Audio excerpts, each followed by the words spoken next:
Essula ya 55. Mu kale buli muntu alumiddwa ennyonta mujje eri amazzi, n'oyo atalina bigula mujje mugule mulye. Weewaawo mujje mugule omwenge n'amata awatali bigula awatali muwendo. Lwaki okuwaayo ebigula olw'ebyo ebitali byakulya? Lwaki okuteganira ebyo ebitakkutibwa?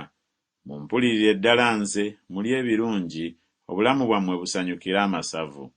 Mutege amatu gammwe mujje gye ndi, muwulire n'obulamu bwammwe bunaaba bulamu.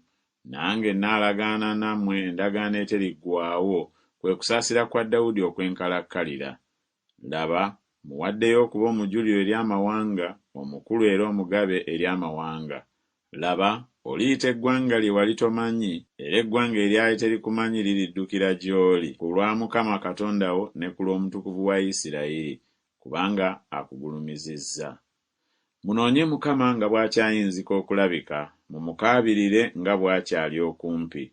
Omubi aleke ekkubo lye, n'omuntu atali mutuukirivu aleke ebirowoozo bye, era akomewo eri Mukama, naye anaamusaasira. Adde eri Katonda waffe, kubanga anaasonyiyira ddala nnyo. Kubanga ebirowoozo byange si birowoozo byammwe, so n'amakubo gammwe si makubo gange, bw'ayogera Mukama.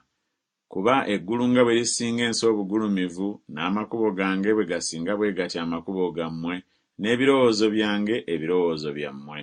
Kuba enkuba nga bw'ekka n'omuzira okuva mu ggulu ne bitaddayo, naye ne bifukirira ettaka, ne birimeza, ne biribaza, ne biwa omusizi ensigo n'omuli ebyokulya. Bwe kityo bwe kinaabanga ekigambo kyange ekiva mu kamwa kange. Tekiridda gye ndi nga kyereere, naye kirikola ekyo kye njagala, era kiriraba omukisa mu ekyo kye nakitumirira. Kubanga mulifuluma n'essanyu, mulitwalibwa n'emirembe okuvaayo. Ensozi n'obusozi ziribaguka okuyimba mu maaso gammwe, n'emiti gyonna egy'oku ttale girikuba mu ngalo. Mu kifo ky'omweramannyo mulimera olusambya, ne mu kifo ky'omutovu mulimera omumwanyi. Era kiriba eri Mukama erinnya, akabonero akataliggwaawo, akataliggibwawo.